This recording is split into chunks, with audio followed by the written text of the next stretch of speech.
Suara Kebenaran pada Jumat, 3 Oktober 2025 berjudul Lebih dari Keluarga.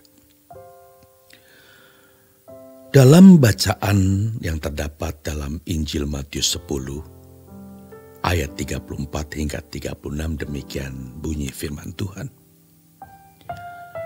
Jangan kamu menyangka bahwa aku datang untuk membawa damai di atas bumi. Aku datang bukan untuk membawa damai, melainkan pedang. Sebab aku datang untuk memisahkan orang dari ayahnya, anak perempuan dari ibunya, menantu perempuan dari ibu mertuanya, dan musuh orang ialah orang-orang seisi rumahnya. Jika kita meninjau konteks zaman itu, dapat dibayangkan betapa ekstrim situasinya. Orang tua mana yang rela melihat anaknya dipancung atau dipotong kepalanya di depan mata mereka sendiri? Pada masa itu, istri, anak, dan keluarga bisa ditawan karena iman kepada Yesus. Mungkin seorang ayah rela dianiaya bahkan mati, tetapi ia tidak rela anaknya mengalami hal serupa. Namun kenyataannya, karena iman kepada Tuhan Yesus, anak-anak pun turut menderita. Ada yang disembelih di hadapan orang tua, ada yang digiring beramai-ramai masuk ke kandang binatang buas untuk dimakan. Inilah yang sering membuat para orang tua berkata, sudah, kita tidak usah jadi Kristen. Kita percaya dalam hati saja. Yang penting kita tidak berkhianat kepada Yesus. Padahal Tuhan Yesus dengan tegas berkata dalam Lukas 12 ayat 9, tetapi barang siapa menyangkal aku di depan manusia, ia akan disangkal di depan malaikat-malaikat Allah. Mengapa Yesus menekankan hal ini? Karena ia mencari orang yang benar-benar bisa berjuang bersamanya.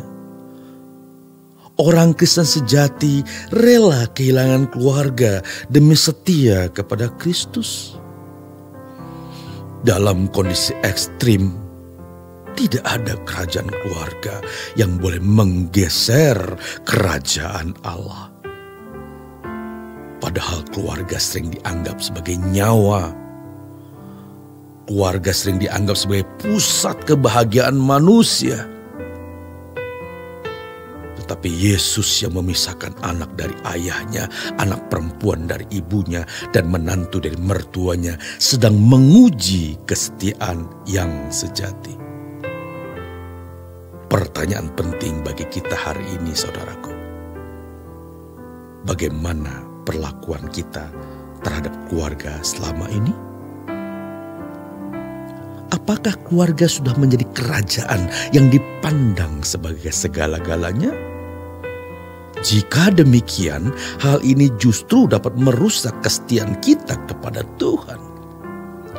Namun, perlu dipertimbangkan, saudaraku. Hal ini tidak berarti kita boleh mengabaikan atau tidak setia kepada keluarga. Tidak.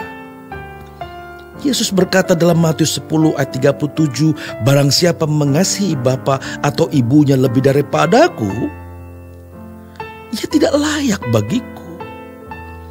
Dan barang siapa mengasihi anaknya laki-laki atau perempuan lebih daripadaku, ia tidak layak bagiku. Penerapan konkret ayat ini tentu berbeda-beda bagi setiap orang, sesuai keadaannya masing-masing. Namun Roh Kudus menolong kita untuk mendahulukan kerajaan Allah di atas kerajaan keluarga sendiri. Cobalah perhatikan. Banyak orang tua rela mengorbankan berapapun biaya untuk menyekolahkan anaknya. Tetapi seberapa mereka peduli pada anak-anak orang lain yang tidak mampu bersekolah? Seberapa mereka memperhatikan pekerjaan Tuhan? Sebaliknya, berapa banyak anak konglomerat mati tragis di luar negeri karena kecelakaan, bunuh diri, atau pembunuhan? Dapatkah kita sungguh-sungguh melindungi anak-anak kita? Kenyataannya, hanya dengan membangun kerajaan Allah dalam hidup keluarga, barulah kita bisa percaya bahwa Bapa akan melindungi orang yang kita kasihi sampai kekekalan. Mengapa kita tidak menempatkan Tuhan sebagai yang utama? Jika kita sungguh-sungguh mendahulukan Tuhan, percayalah saudaraku, anak-anak kita akan dipelihara oleh Allah. Mereka memiliki rezeki masing-masing, berkat masing-masing. Jangan hanya menumpahkan seluruh harta untuk anak-anak, tetapi didiklah mereka mengenal Allah. Inilah warisan abadi yang jauh lebih berharga dari harta duniawi. Bila kita membela Tuhan lebih dahulu, maka Tuhan sendiri yang akan membela keluarga kita. Tetapi apabila kita membela keluarga lebih daripada Tuhan, siapakah yang akan membela keluarga kita? Sementara kemampuan kita begitu terbatas, biarlah Tuhan yang membela keluarga kita. Orang Kristen yang benar justru akan mengasihi keluarganya secara benar. Bukan dengan menomorsatukan mereka di atas Tuhan. Jika ada rumah tangga yang tidak harmonis, suami yang dikhianati istri, istri yang dikhianati suami, atau anak-anak yang bermasalah, jangan biarkan itu menghancurkan iman. Jika kita tenggelam dalam masalah keluarga, berarti kita telah memberhalakan keluarga. Ingatlah, jangan hanya menghujani anak-anak dengan berkat jasmani, tetapi tanpa sadar membiarkan mereka berjalan menuju kebinasaan. Mereka akan dipelihara dengan sempurna oleh Tuhan jika kita menuntun mereka kepada kebenarannya. Oleh sebab itu, kita harus berani berubah, melangkah dengan keyakinan bahwa kesucian sejati dapat dicapai dan keterikatan dengan dunia dapat dilepaskan. Selamat berjuang, saudaraku. Tuhan Yesus memberkati.